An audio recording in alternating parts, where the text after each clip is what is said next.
Olá, eu sou o Tenente Coronel Dantas, do Estado-Maior da Aeronáutica, e estou aqui para responder uma simples pergunta. O que é o PFV, Programa de Formação e Fortalecimento de Valores, e por que ele é tão importante para nós? Para responder essa pergunta, eu primeiramente gostaria de tratar de uma outra temática. Quem somos nós, por que nós estamos aqui e como isso se relaciona com valores. Bem, alguns autores, como Samuel Huntington, que escreveu O Soldado do Estado, estabelecem que o profissional militar tem algumas características que o distinguem. Esse profissional, ele carrega consigo uma expertise ou um conhecimento tão específico que só ele domina. No nosso caso, é o uso da força em prol da nossa missão constitucional, que é a garantia do espaço aéreo brasileiro, da soberania do espaço aéreo brasileiro, a garantia das nossas fronteiras, missões subsidiárias como a garantia da lei e da ordem, dos poderes constitucionais, missões de apoio e suporte a calamidades públicas, dentre muitas outras. Uma outra característica do profissional militar é o corporativismo. Não no sentido que o português deixa passar, um sentido pejorativo, negativo, mas o senso de pertencimento a algo maior do que você mesmo. A instituição militar, ela é milenar, ela existe antes da criação do Estado brasileiro. Nós somos tributários de uma herança que vem desde do Estado armado romano e caminhou ao longo da história, fazendo com que os valores fossem cultivados e desenvolvidos. Nós temos um estatuto, o Estatuto dos Militares. Dentro desse estatuto nós temos um capítulo que trata da ética militar. Tudo que está ali tipificado não foi inventado, não surgiu ontem. E nem surgiu em 1982, 83, quando o estatuto foi homologado. Não. Os valores que estão ali descritos, a ética que está ali tipificada, ela foi a tradução para o papel de algo que já existia, algo que nós já carregávamos conosco, e não desde a época do Império, mas bem antes disso, desde a criação da Força Armada enquanto Força Armada. Nós quisemos ir mais longe, desde o Império Romano, desde a época dos assírios, do exército babilônico, mas se nós quisermos nos ater somente ao Estado moderno, desde a Prússia, da reconfiguração da estruturação das Forças Armadas pelo Estado prussiano, antes da unificação alemã. Ou, se quisermos olhar para um outro enfoque, desde a criação da primeira academia militar na Itália, mais ou menos na mesma época. De qualquer maneira, nós somos tributários dessa instituição que é maior do que nós mesmos. E por fim, a última característica seria algo que Huntington chama de responsabilidade. Ou seja, a Força Armada, ela recebeu da sociedade a confiança no cumprimento de uma missão que só ela pode cumprir e que ela é de vital importância para que a sociedade continue existindo como sociedade. Na verdade, quando nós olhamos para a Força Armada, ela existe antes do Estado, se nós olharmos por esse aspecto. No sentido de que nós existimos e nosso relacionamento é para com a nação. A vontade do povo, a nação, quando nós falamos de nação, falamos de povo. A vontade do povo, a nação, é expressa através da Constituição, que foi elaborada e outorgada pelo Constituinte em 1988, que foi eleito pelo povo. Então a Constituição emana a vontade do povo. Por que é importante falar isso? Porque é um senso de que, mesmo que o Estado se dissolva, no caso de uma guerra, digamos que o governo seja deposto, o Estado seja dissolvido. Enquanto houver povo, enquanto houver Brasil, nação brasileira representada pelo povo e o sentimento do povo, as Forças Armadas continuarão existindo, porque a Força Armada é um aspecto, um reflexo do povo. Quando nós pensamos nisso, alguns eticistas americanos, eles são unânimes em dizer que é perigoso quando nós colocamos o monopólio da força nas mãos de um indivíduo que não é ético. A ética é importantíssima nesse aspecto. Quando nós tratamos de ética no mundo moderno, uma das primeiras coisas que vem à nossa mente talvez seja o desvio de dinheiro, o desvio do recurso público, o mau uso do erário público. Mas as consequências de uma força armada podem ser bem piores que essa.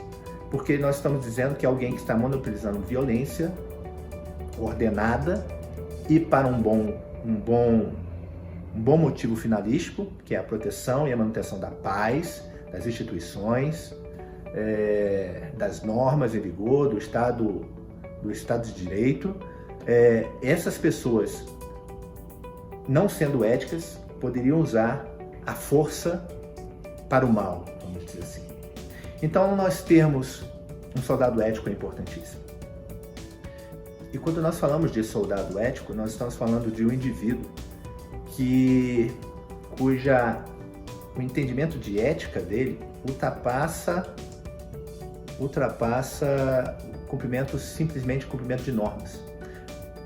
Por que isso é importante? Eu não estou dizendo que um soldado ético não cumpre normas. Eu estou dizendo que um soldado ético, ele enxerga além da tipificação da norma.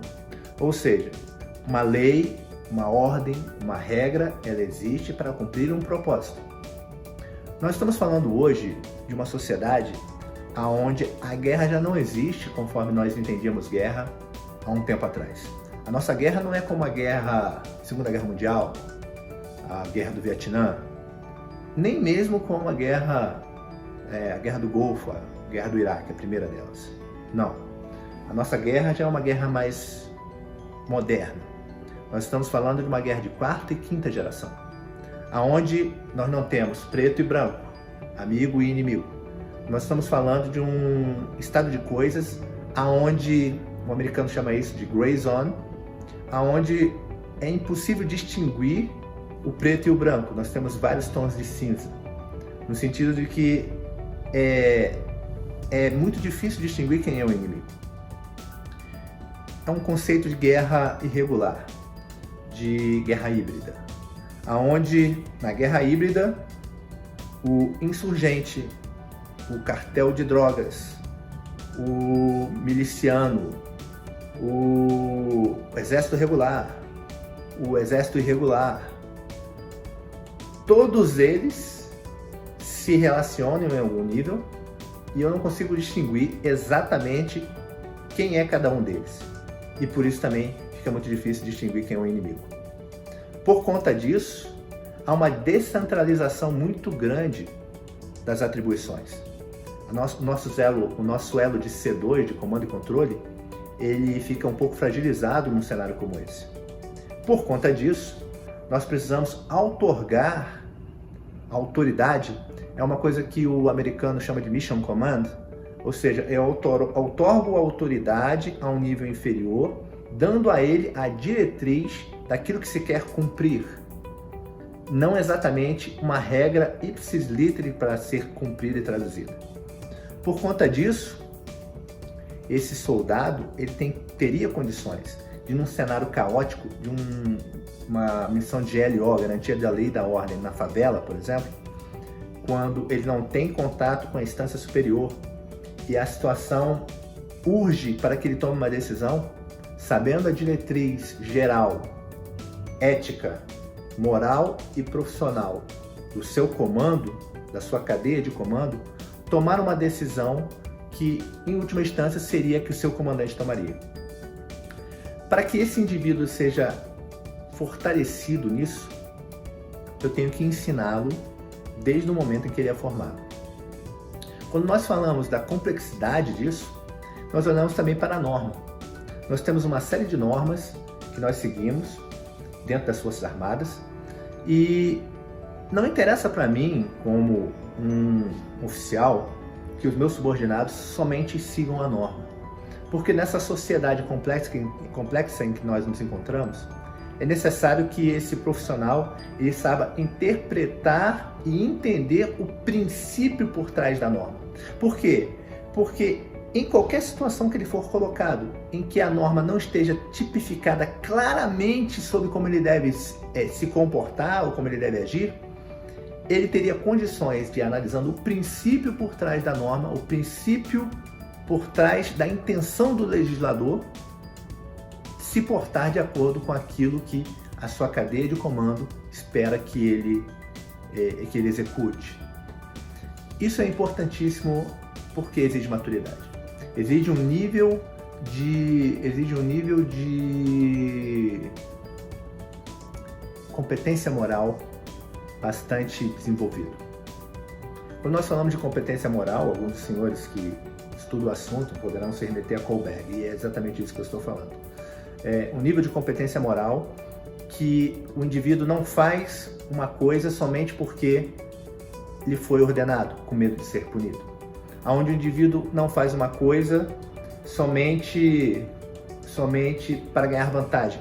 Onde o indivíduo não faz uma coisa somente porque o grupo está fazendo. Não, ele faz porque ele sabe que é o correto.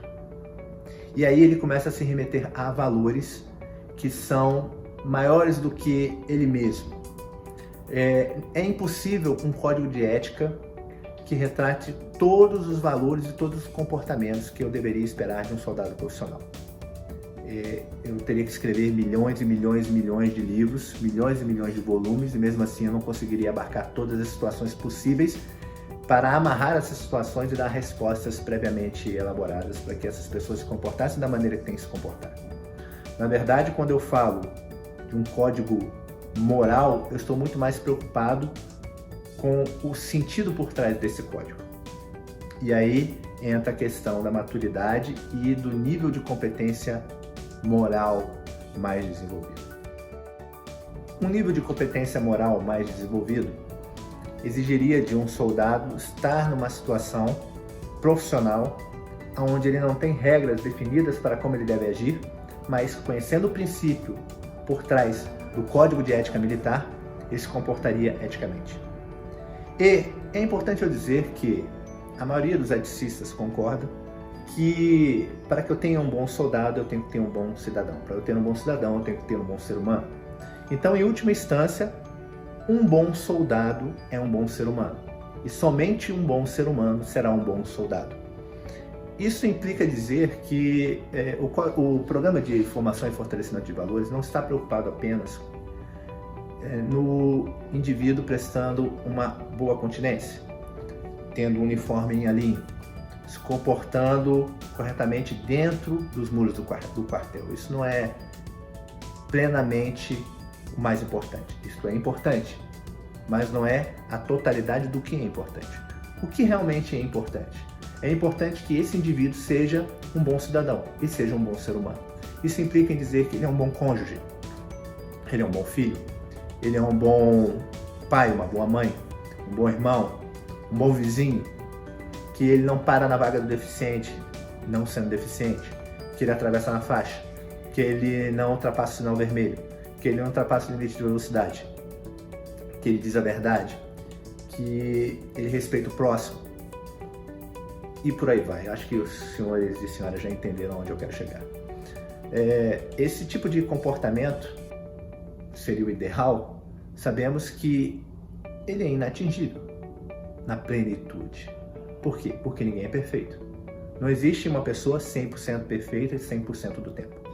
Mas o programa de formação e fortalecimento de valores, ele busca inculcar, ou seja, colocar dentro da mente dos senhores o entendimento de que nós estamos cumprindo uma missão que foi outorgada a nós pela sociedade, e essa sociedade é a nação brasileira, é o povo brasileiro. Nós devemos nossa lealdade à vontade do povo, expressa na Constituição, e outorgada a nós pelos seus representantes legais, que é o governo civil, que aí está. Nós não somos um órgão de governo, nós somos um órgão de Estado. Ou seja, nós existimos além do governo e não somos partidários de nenhum viés político. O que não quer dizer que você, como cidadão, não possa ter suas crenças e seus valores, mas você os tem para si. Enquanto profissional, nós somos indivíduos apartidários, não apolíticos, no sentido que você pode ser conservador ou você pode ser liberal, você pode ter uma inclinação para a esquerda, uma inclinação para a direita, mas você não é partidário. Por que isso é importante? Porque isso nos desprega do governo e nos conecta ao Estado. Isso nos desprega de uma autoridade civil enquanto nome e nos prega a uma autoridade civil enquanto poder.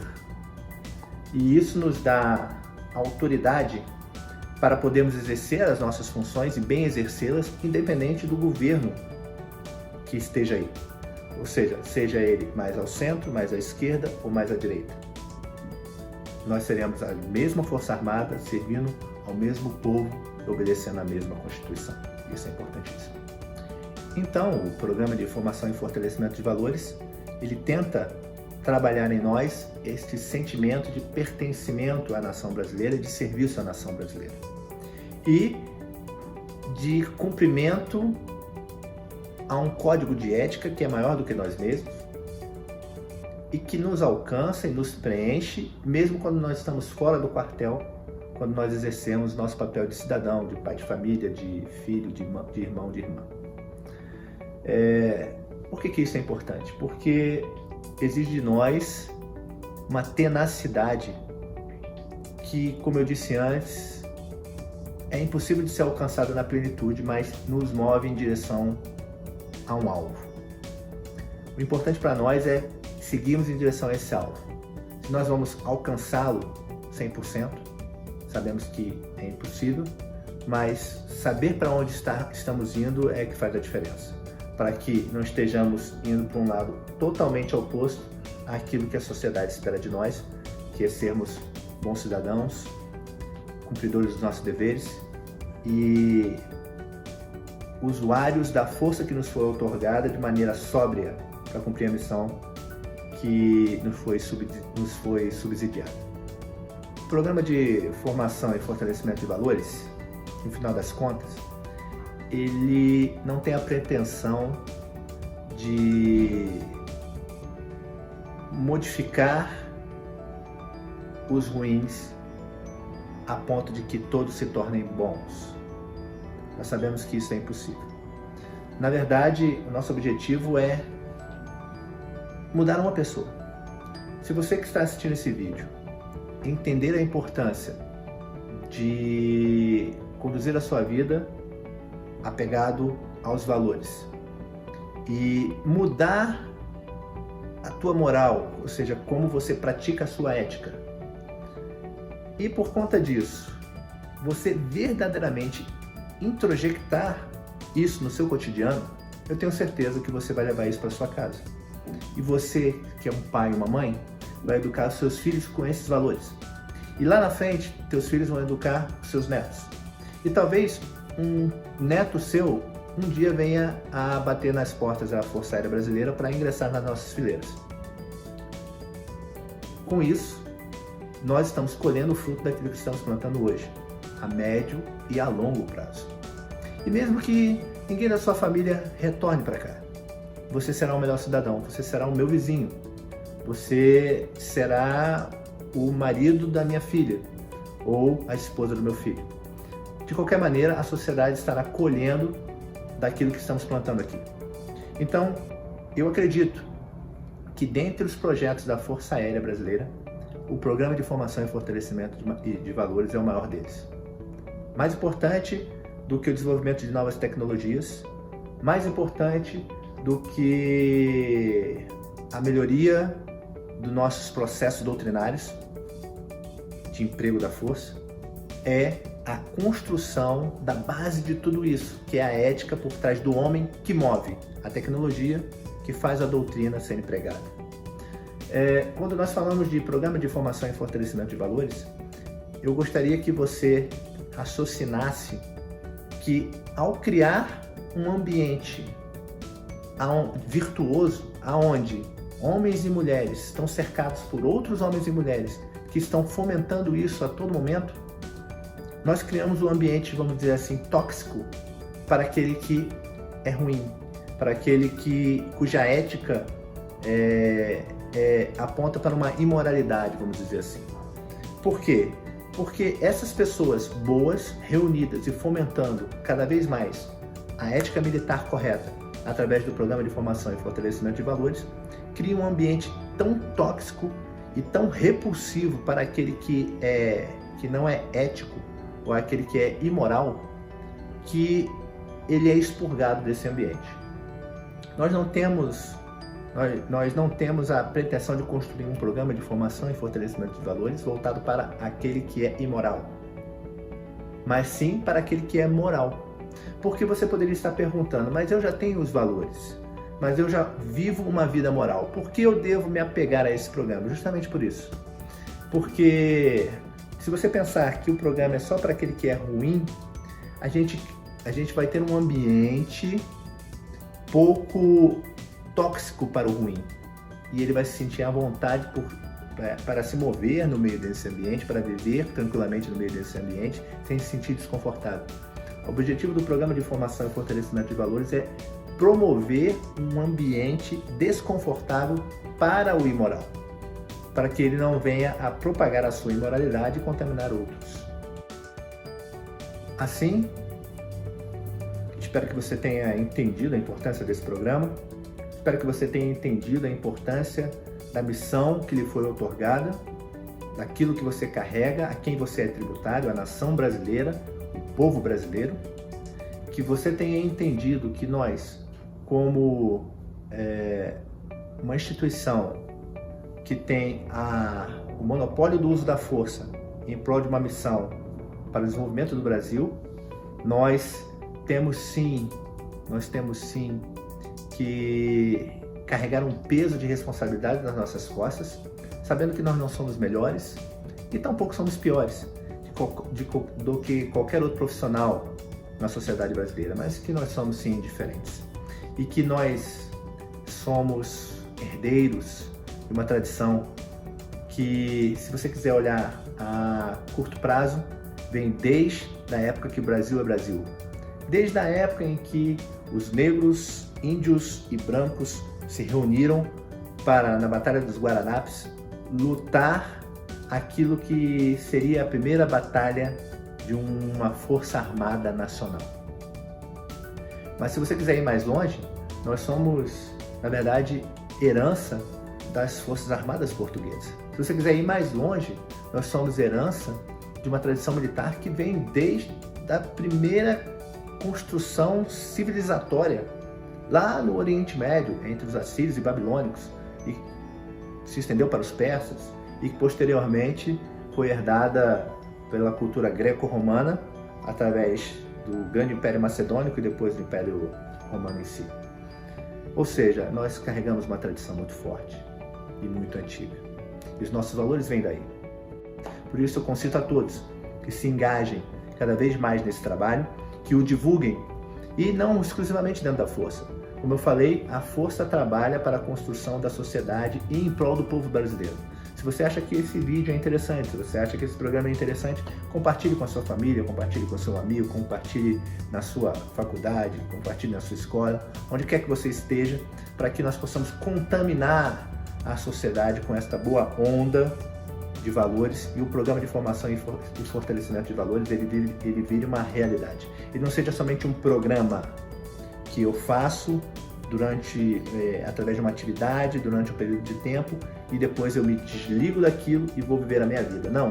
O programa de formação e fortalecimento de valores tem que ser a sua vida, tem que ser o seu cotidiano. É aquilo que você faz por hábito, é aquilo que você faz quando ninguém mais está olhando.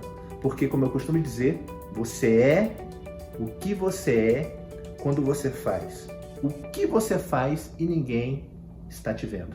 Esse é você. Você não é quem você diz ser. Você é quem você é quando você faz aquilo que você faz e ninguém está olhando. Por quê? Porque não existem sanções, não existem cobranças para você fazer aquilo que você faz quando ninguém está olhando. Esse é o seu verdadeiro eu.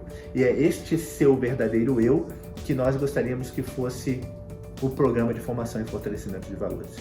Porque assim nós teremos uma sociedade melhor, com profissionais melhores, com uma força armada que vai exercer melhor as suas funções e cumprir com maior fidedignidade a sua missão. Então, obrigado pelo seu tempo e curtam mais esse mês do nosso programa de formação e fortalecimento de valores. Um grande abraço e o EMAER e eu particularmente estamos à disposição dos senhores para aquilo que precisarem no desenvolvimento do programa nas suas organizações militares ou mesmo fora das organizações militares, como eu falei, na sociedade. Obrigado, um grande abraço e fiquem com Deus.